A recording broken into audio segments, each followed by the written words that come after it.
주 안에 늘 기쁘다. 한 번 더 고백할까요? 귀하신 친구, 귀하신 친구 내게 계시니 나 주 안에 늘 기쁘다. 그 피가 내 대신 쓰셨으니 나 주 안에 늘 기쁘다. 나 주 안에 늘 기쁘다. 나 주 안에 늘 기쁘다. 나와 늘 동행하시니 나 주 안에 늘 기쁘다. 계속해서 박수하십시다. 2절로 고백할까요? 주 내 짐 대신 지셨으니 주 내 짐 대신 지셨으니 나 주 안에 늘 기쁘다. 그 생명 버려 나를 구하니 나 주 안에 늘 기쁘다. 나 주 안에 늘 기쁘다. 나 주 안에 늘 기쁘다. 주 나와 늘 동행하시니 나 주 안에 한 번 더 고백합시다. 나 주 안에 늘 기쁘다. 주 안에 늘 기쁘다. 나 주 안에 늘 기쁘다. 주 나와 늘 동행하시니 나 주 안에 늘 기쁘다. 우리의 삶이 어두움 속이라도 우리가 늘 기뻐할 수 있는 이유는 주님의 영이 우리와 함께 하시기 때문입니다. 여러분 그 사실 믿으시죠? 우리 같이 기쁨으로 계속해서 박수하시면서 고백합시다. 주는 총 매일 내게 더하니 나 주 안에 늘 기쁘다. 저 악한 죄악에서 지키니 나 주 안에 늘 기쁘다. 우리 한 번 더 고백합시다. 주는 총 매일 내게 더하니 나 주 안에 늘 기쁘다. 저 악한 죄악에서 지키니 나 주 안에 늘 기쁘다. 나 주 안에 늘 기쁘다. 나 주 안에 늘 기쁘다. 나와 늘 동행하시니 나 주 안에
올려드립시다. 주님, 우리와 동행하시면 너무나 감사합니다. 주님의 영이 우리와 함께하기에 우리는 주님의 움직이는 교회가 됨을 고백합니다. 우리 한 분 한 분이 주님께서 세우신 아름다운 교회의 지체가 됨을 주님 앞에 고백합니다. 우리 이 찬양 온전히 주님 앞에 고백하면서 주님, 당신의 성전으로 나를 세워주시옵소서. 주님께 고백하겠습니다. 우리는 주의 움직이는 교회, 이곳은 주님을 위한 자리. 내가 기도하는 모든 땅 위에서 하나님 예배받은 그날을 고대하네.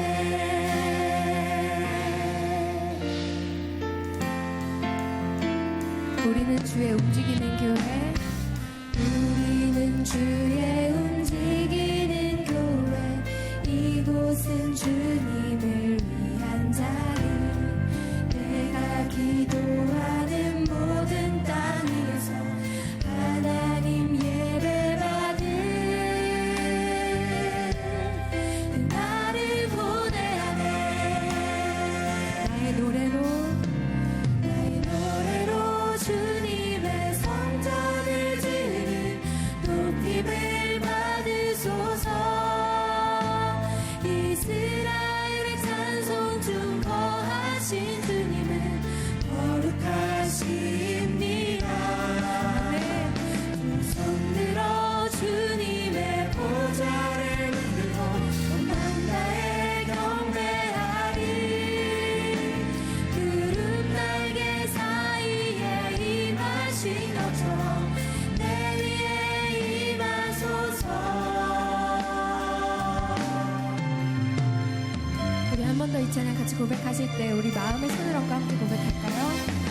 우리는 주의 움직이는 이곳은 주님을 위한 자리.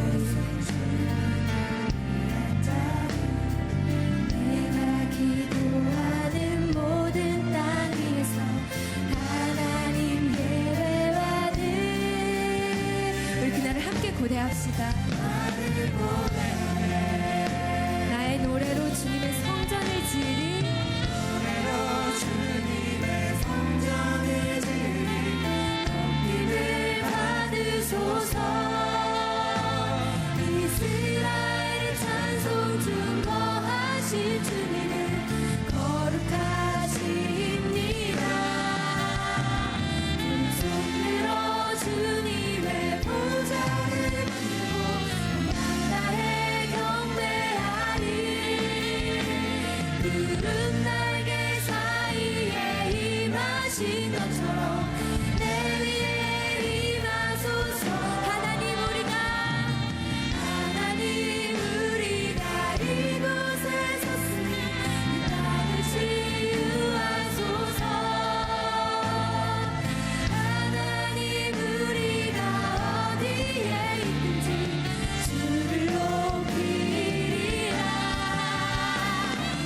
하늘아 주님을 송축할지어다. 이 발 아래 입 맞추라. 영원한 통치자 주 예수 그리스도, 그는 위대하시와. 아멘. 주님은 홀로 위대하신 분이십니다. 우리의 모든 노래 가운데 임하시는 그 주님은 홀로 위대하신 분이십니다. 이 온 세상을 통치하시며 우리의 마음을 통치하시길 원하시는 분이십니다. 그 주님 앞에 우리 주님께 온전히 우리의 모든 고백을 올려드립시다. 나의 노래로 주님의 성전을 지으니 높임을 받으소서. 하나님 우리가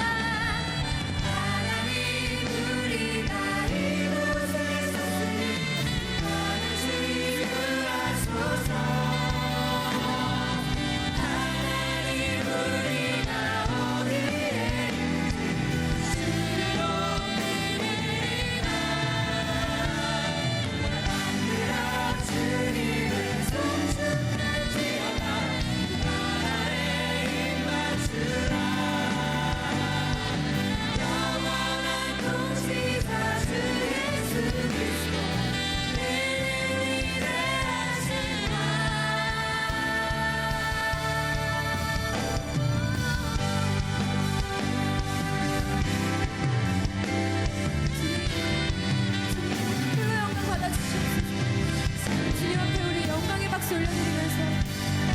더욱더 힘차게 고백합시다. 우리 보좌 앞에 모였네. 함께 주를 찬양하며 하나님의 사랑 그 아들 주셨네. 그의 피로 우리 구원받았네. 십자가에서 쏟으신 그 사랑 강같이 온 땅에 흘러 각 나라와 족속 백성 방언에서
오늘의 말씀은 누가복음 7장 16절에서 17절 말씀입니다.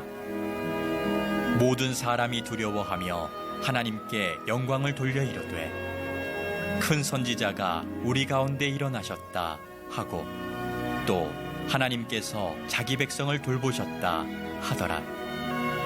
예수께 대한 이 소문이 온 유대와 사방에 두루 퍼지니라.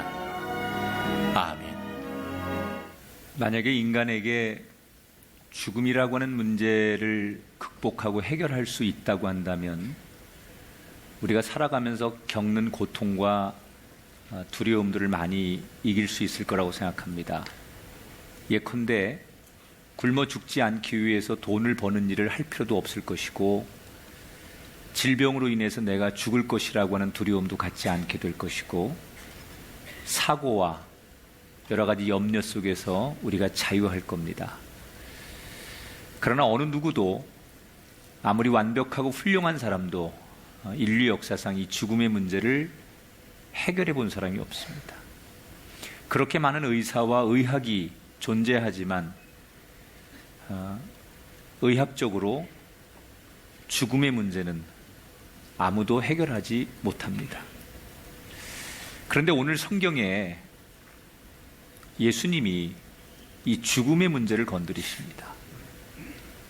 저는 오늘 이 성경을 여러분과 함께 그저 성경에 나오는 재미있는 이야기로 듣고 그치는 것이 아니라 이 성경을 통하여 예수님은 도대체 누구신가?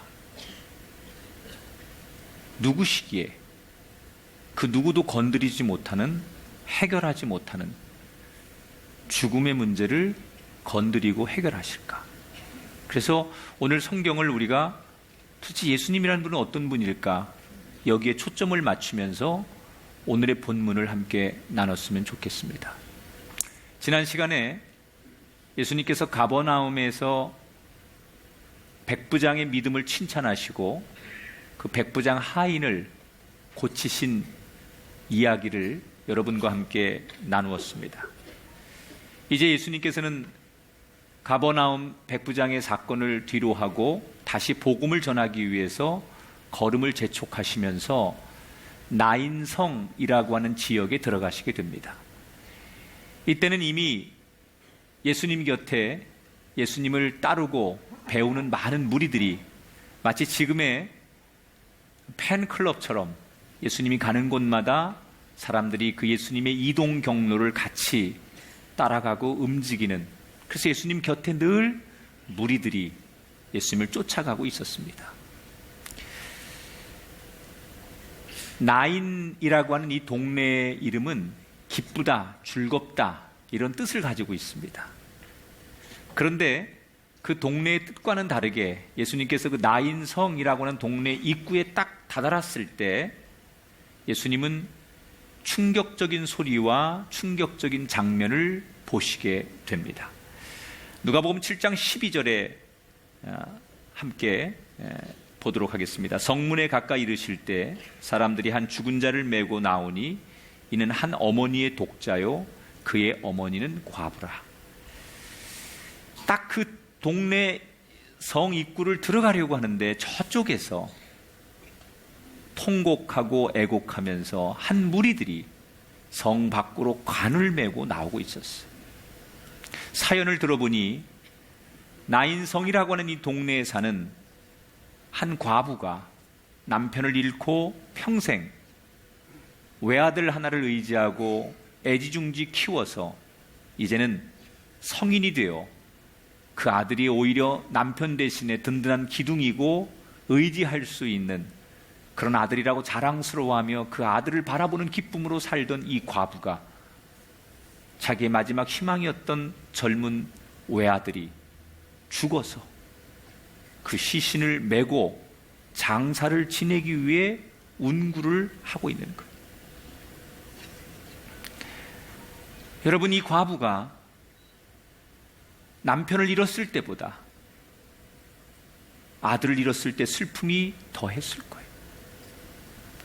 남편이 죽었을 때는 어떻게 살아야 하나라는 절망도 있었겠지만 그래도 이 아들을 기대하고 이 아들을 의지하고 아들에 대한 소망이 있었기 때문에 견뎌왔는데, 그리고 그 모진 세월을 이겨왔는데, 자신의 마지막 희망인 이 아들이 죽음을 맞은 것 앞에 이 과부는 울 기운조차 없는, 아마도 몇 번을 혼절하고 다시 정신이 들어 그 아들의 이름을 부르고 또 혼절하고 그러기를 반복하며 24시간 안에 장례를 치러야 하니 날이 더워 시신이 금방 부패하는 지역이라 반드시 24시간 안에 장례를 치러야 하는 상황 앞에 싸늘한 죽음이 된 그 아들을 들고 동네 사람들과 함께 그 아들을 장사하기 위해서 걸어 나오고 있었어요. 이 장면을 목격한 예수님께서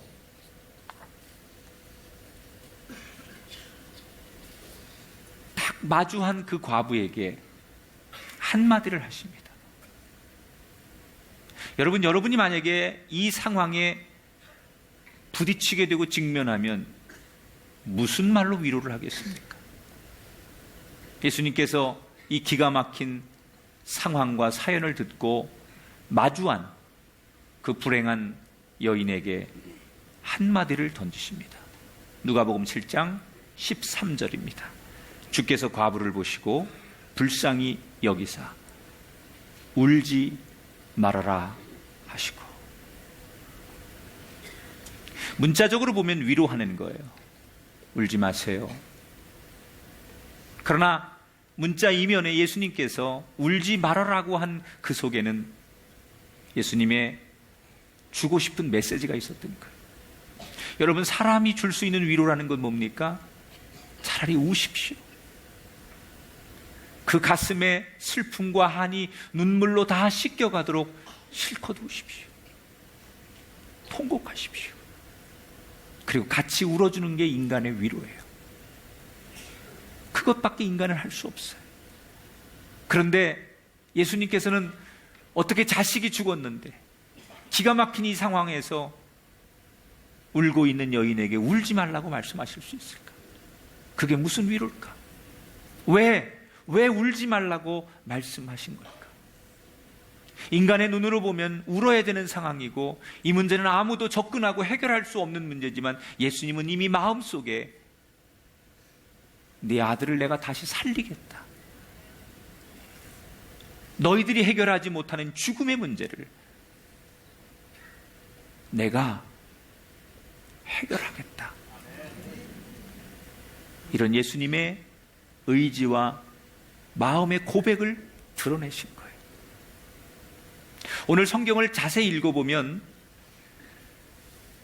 그 과부가 아들의 시신을 들고 나오는 그 성 입구에서 예수님이 마주치셨지만 사실은 그 과부와 예수님은 모르는 사이예요. 그냥 지나가다가 그런 상황을 목격했는데 그냥 스쳐 지나갈 수도 있고, 아니면 보통 상식적으로는 지금까지 백부장의 하인을 고칠 때나 다른 많은 예수님의 은혜를 입는 사람들이 공통점이 뭐냐면 예수님 앞에 그들이 먼저 다가오는 거예요. 주님, 저를 불쌍히 여겨주세요. 주님, 제 문제가 이런 게 있습니다. 이렇게 예수님 앞에 자기들이 먼저 다가오는 게 지금까지의 관행이었어요. 그런데 오늘 본문에서는 예수님이 그 여인에게 먼저 다가갔어요. 그들이 예수님께 온 게 아니라 예수님께서 그 관 앞으로, 시체 앞으로, 기가 막힌 그 여인 앞으로 예수님께서 먼저 다가가셨어요. 그리고는 그 여인에게 위로를 건네셨어요.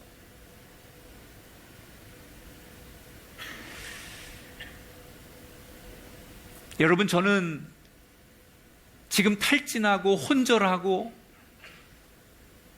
사람의 사물을 분별할 수 없는, 정말 신음조차 낼 수 없는 이 기가 막힌 여인에게, 그 여인이 예수님, 날 좀 도와주세요. 예수님, 난 어떻게 해요? 이렇게 매달린 게 아니라 그 말조차 할 수 없는 형편, 그 예수님이라고 부를 수 있는 기운조차도 없는 그 여인에게 예수님이 다가가셨어요.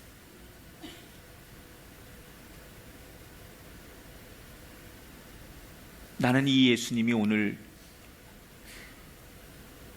여러분에게 다가오시길 축복합니다. 우리가 다가가지 않아도, 우리가 예수님이라고 부를 힘조차 없어서 입을 떼지 못해도 예수님이 나를 아시고 나에게 먼저 다가오셔서 내 이름을 부르시고 내 손을 잡아주시는 그 예수님의 다가오심이 여러분의 가정과 인생 속에 체험되게 되시기를 주의 이름으로 축원합니다. 예수님은 우리를 그냥 버려두는 분이 아니에요.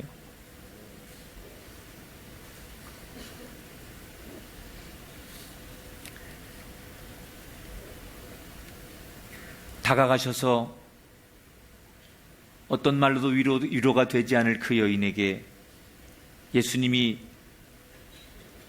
이렇게 선언하시죠. 14절, 가까이 가서 그 관에 손을 대시니 관을 메고 가는 자들이 서더라. 관에 손을 댔다는 거, 여러분, 시체에 손을 댔다는 거, 이건 엄청난 이슈예요. 유대인들에게는 엄청난 파문이에요. 종교성이 강한 이 사회에서는 이 행위 자체가 예수님의 행보에 대한 엄청난 논란을 일으키는, 다시 말하면 율법을 어기는, 구약의 사람들은 자신의 죄를 용서받기 위해서 그들이 하는 일 가운데 하나가 속죄제라는 게 있는데, 이 속죄제는 자신이 지은 죄를 벌을 받는 것 대신에 내가 벌을 받을 수 없으니 짐승을 하나 구해와요. 양이나 염소나 비둘기나. 그래서 구약 사람들은 그 짐승의 머리에 손을 대요. 그러면 내가 지은 모든 죄가 이 짐승에게로 다 전이되어서 내 죄는 가벼워지고 이 짐승이 대신 죽음으로 내 죄값을 치르는 게 구약의 율법의 제사예요. 구약은 그랬어요. 그래서 사람들은 그렇게 늘 해왔고, 그 관행을 예수님이 오신 신약시대 사람들은 그 전통을 오래전부터 지켜온 유대인들이기 때문에 그걸 알고 있어요. 율법에는 여러 가지 법이 있는데 그 중에 부정한 것을 만지면 안 되는 법이 있어요. 근데 그 부정한 것 가운데 1번이 뭐냐? 죽음에 관계된 걸 절대로 만지면 안 돼요. 근데 예수님께서 이 두 가지 문제를 다 지금 논란을 일으키는 거예요. 부정한 것을 만지면 안 되는데 부정한 것을 만져요. 여러분, 율법이 아니더라도 죽은 시체에 손을 대는 게 유쾌한 일입니까? 죽은 시체에다가 내 피부를 접촉한다는 게 할 수 있는 일입니까? 못합니다. 그게 직업이거나 특별한 가족이 아니고서는 죽은 시신에게 남이 손을 대는 거. 이미 이 시신은 이미 하루가 지났기 때문에 아마도 부패해서 썩은 냄새가 나고, 아마도 그 시신의 부패 훼손 정도가 눈에 보아도 어느 정도 훼손이 되어가는 그런 상황이었을 거예요. 그런데 예수님은 왜 운구 행렬을 멈추고 그 관에 시신에 손을 대셨을까? 조금 전에 말씀드린 대로 구약의 죄를 지은 사람들이 내 죄를 이 짐승에게 전이하는 것처럼 예수님은 역순으로 하시는 거예요. 이 절망스럽고 죽음과 고통은 내가 가져갈 테니 내게 있는 희망과 부활과 생명을 너에게 주노라. 할렐루야. 지금 이 죽음, 아무것도 하지 못하는 이곳에 너의 죽음, 너의 절망, 너희들의 슬픔, 너희들의 고통은 내가 가져올 텐데 대신 내가 주는 부활과 생명과 평안을 내게 주노라.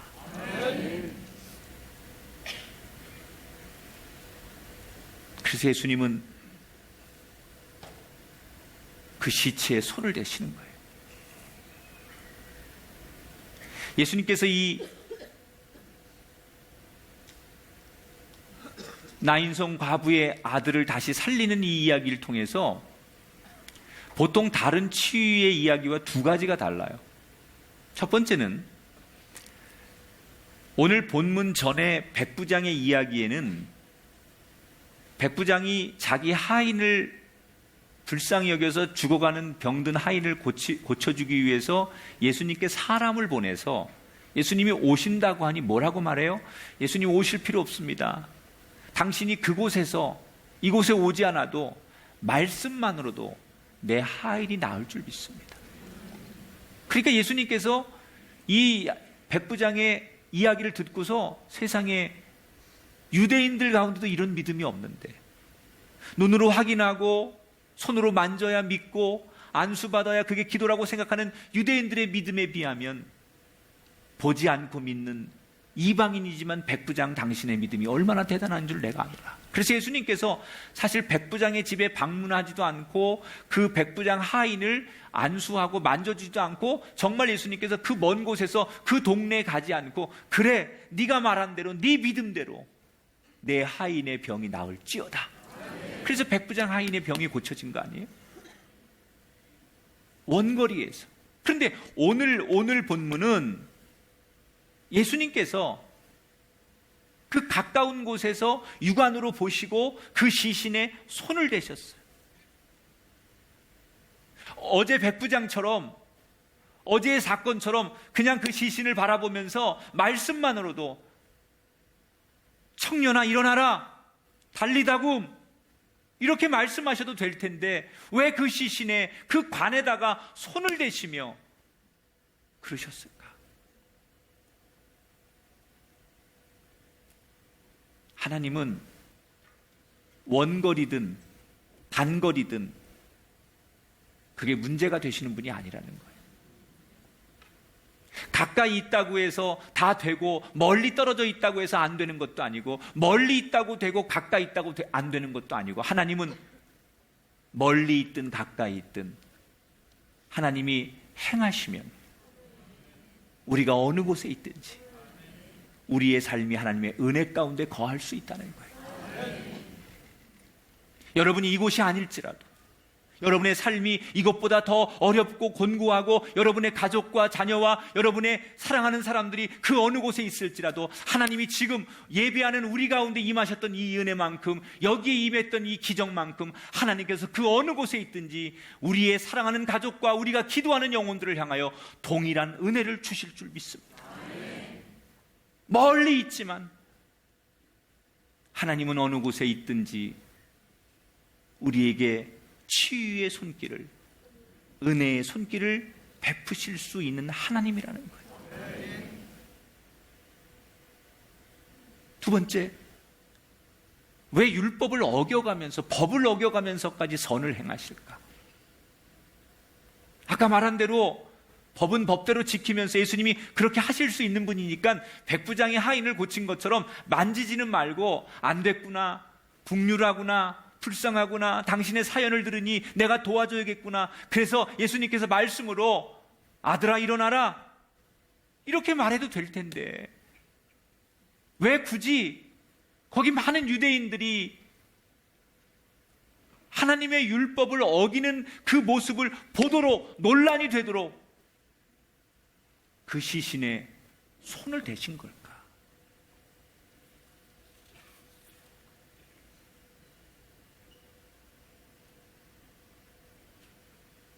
이유는 하나예요.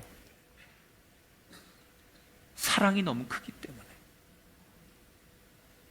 예수님 마음에 지금 이 불쌍한 여인, 이렇게 허망하게 죽은 이 젊은이, 이들에 대한 국률한 마음, 사랑하는 마음, 안타까운 마음, 이 마음이 너무 큰 거예요. 사랑하기 때문에, 그저 사랑이기 때문에 내가 어떤 손해가 되고 어떤 비난이 오고 사람들이 나에게 어떤 논란을 이야기할지라도 내가 사랑하기 때문에, 내 마음에 사랑이 가득하기 때문에, 이 사랑의 감정을 누를 수 없기 때문에 그게 문제가 되는 줄 알지만 예수님은 그 시신에 손을 댈 수밖에 없었던 거예요.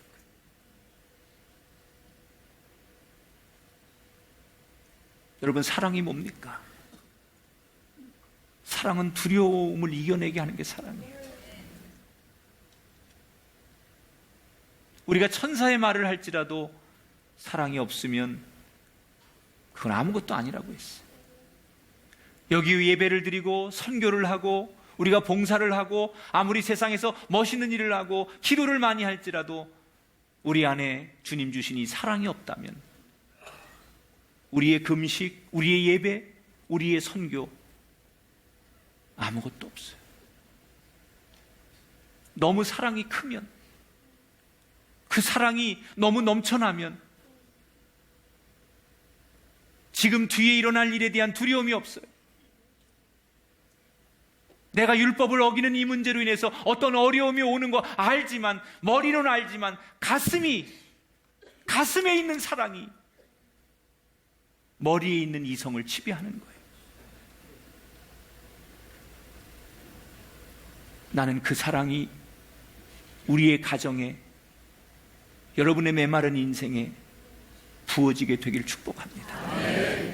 머리로만 사는 인생 아니고, 계산된 인생 아니고, 가슴으로, 사랑으로 살아가는 인생 되시기를 주의 이름으로 축원합니다. 14절, 15절을 같이 한번 읽어볼게요.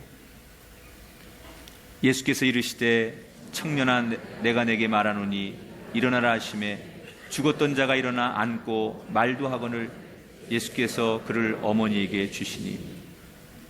따라합시다. 일어나라. 다시 한번 일어나라. 이 예수님은 부탁하신 게 아니에요. 명령하신 거예요. 일어나라. 명령하신 거예요. 여러분, 기독교의 창조론이 뭔가요? 명령이에요. 하나님께서 하늘아, 땅아, 바다야, 있으라, 생겨라 라고 명령했을 때 이 온 우주 만물이 명령에 의해서 만들어지는 창조.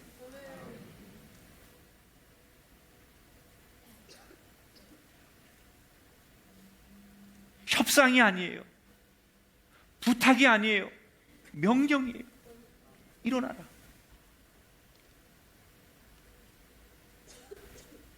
다른 사람의 명령이라면 그 명령에 권한이 없고 그 명령에 능력이 없으니까 그 죽은 시체에 대해서 어머니가 명령하고 동네 사람들이 명령하고 그 누가 친구들이 와서 제발 일어나라고 명령해도 그 죽은 청년이 일어나지 않아요. 그러나 주님이 명령하면, 하나님이 명령하면 죽었던 청년이 다시 살아나는 거예요. 난 여러분의 인생에 오늘 주님이 불행하고 고통스럽고 시들고 낙심하고 절망하고 주저앉은 여러분의 인생을 향하여 오늘 주님의 명령이 떨어지게 되길 바랍니다. 사랑하는 아들아, 너도 일어나라. 사랑하는 딸아, 너도 일어나라. 사랑하는 아버지들이요, 사랑하는 어머니들이요, 일어나라. 이 주님의 명령이 들려오는 곳마다 일어나는 기적이, 살아나는 기적이, 회복하는 기적이 일어나게 되길 축원합니다. 무너진 여러분의 가정, 무너진 여러분의 꿈, 무너져버린 여러분의 삶의 터전이 주님의 명령으로 다시 일어나는 기적이 오늘 이 예배 속에서, 여러분의 삶 속에서 들려지게 되기를 축복합니다.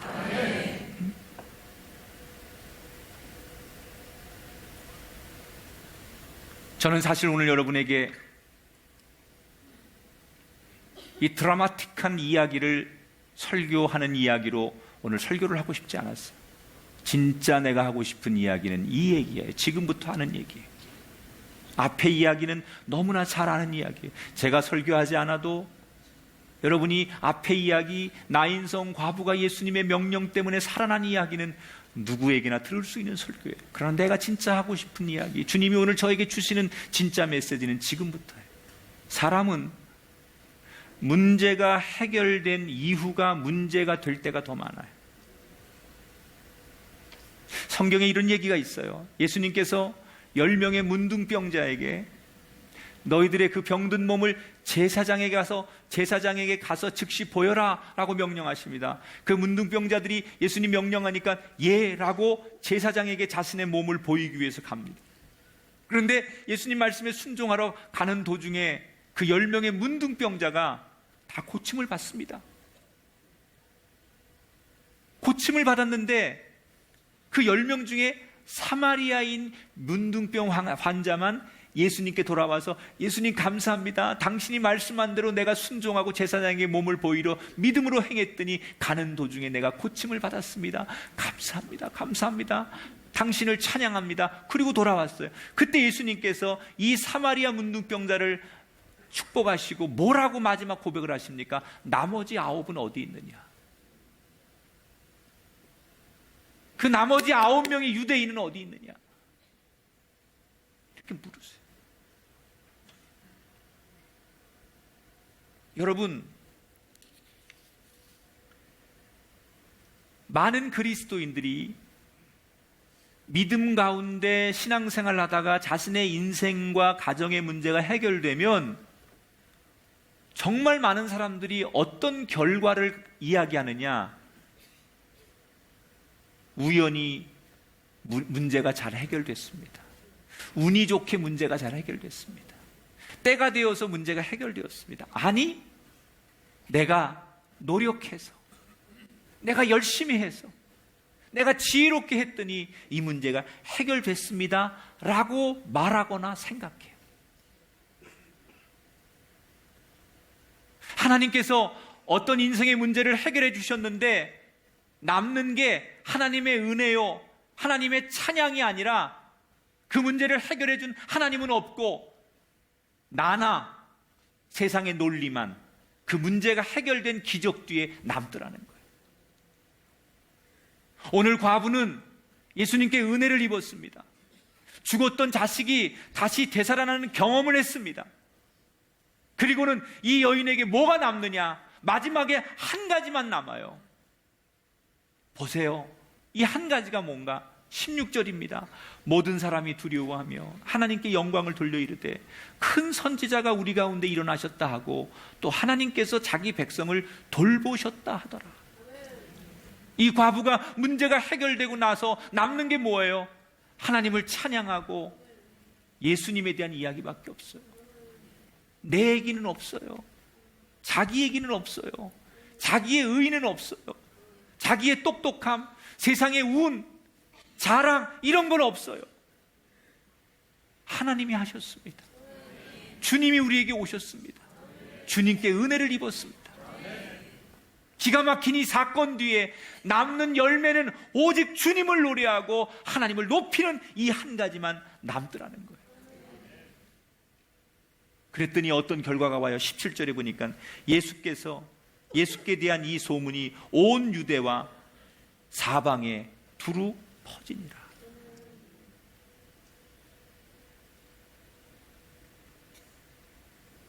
남은 것은 예수님에 대한 것뿐이었어요.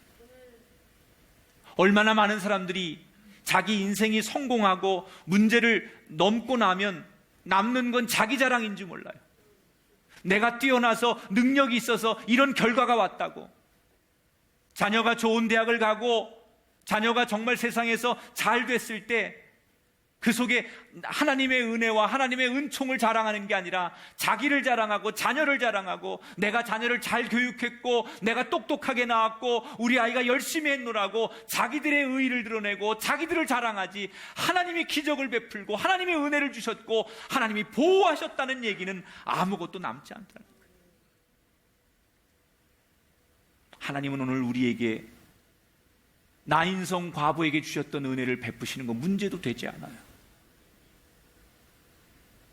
이 젊은 청년을 다시 일으켰던 것처럼 우리 인생을 일으키시는 건 문제도 되지 않아요. 그러나 하나님이 정말 원하시는 건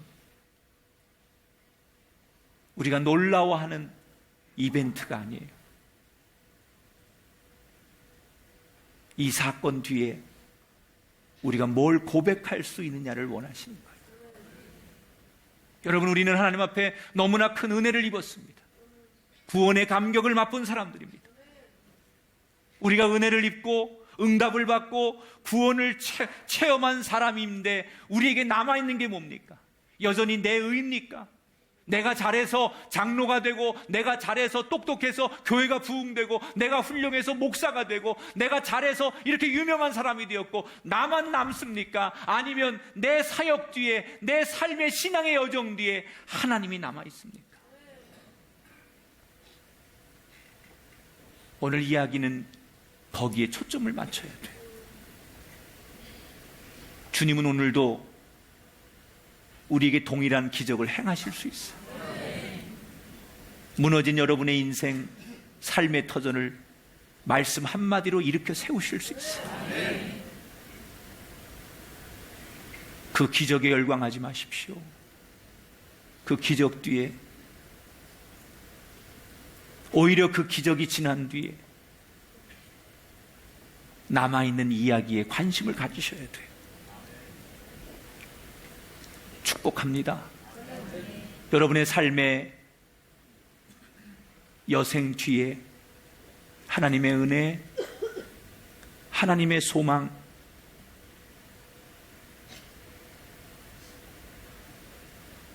그 손길만이, 다른 것 없이 그 은혜만이 여러분에게 임하게 되기를 축복합니다. 예수님은 오늘도 우리에게 오십니다. 혼절하고 다시 깨어나면 또 혼절하고 너무 지쳐 울음소리조차 낼 수 없는 불쌍한 이 과부에게 먼저 오신 것처럼 주님은 세상의 사람들의 말과 상관없이 우리 같은 사람에게, 아무 힘없고 능력도 없고 할 것도 없는 내게 오늘도 주님은 나 같은 사람에게 오십니다. 그리고 명령하십니다. 일어나라. 그 명령대로 살아나고 일어나고 회복하시길 축복합니다. 그리고 그런 명령 뒤에 이제는 나는 없어지고 오직 주님만이 그 사건 뒤에 남아서 나의 삶을 통하여 주님이 드러날 수 있는, 진짜 주님이 원하시는 축복의 통로가 되시기를 주님의 이름으로 축원합니다.